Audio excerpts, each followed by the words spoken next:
လူတွေဟာတန်ဖိုးတစ်ခုကိုလွန်မှပဲသိချဥပမာမဲ့လူတယောက်ရဲ့တန်ဖိုးဆိုတာလေအဲ့ဒီလူမရှိတော့ဘူးဆိုမှသိ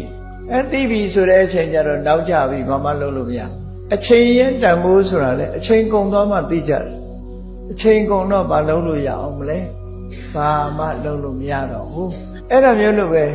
မြတ်ဗုဒ္ဓရဲ့အဆုံးအမတွေအလွယ်တကူသိခွင့်ရပါရဲ့တန်းနဲ့မြတ်စွာဘုရားရဲ့အဆုံးအမတွေအလေးနဲ့ထားပြီးတော့နာယူရမှန်းမှတ်သားရမှန်းလေးလာရမှန်းသိဖို့ရမှန်းမသိဘူးသိတောင်မှပဲအခြားကိစ္စတွေနဲ့လူတွေဟာအချိန်ကုန်ပြီးတော့ကိုယ့်ဘဝမှာတန်ဖိုးဆိုတာဘာလဲဆိုတာဆင်ញင်စဉ်းစားမှုမပြုခဲ့လို့အချိန်ကုန်သွားပြီဆိုတော့မှတို့ဟာဆုံးရှုံးသွားပြီဆိုတာမျိုး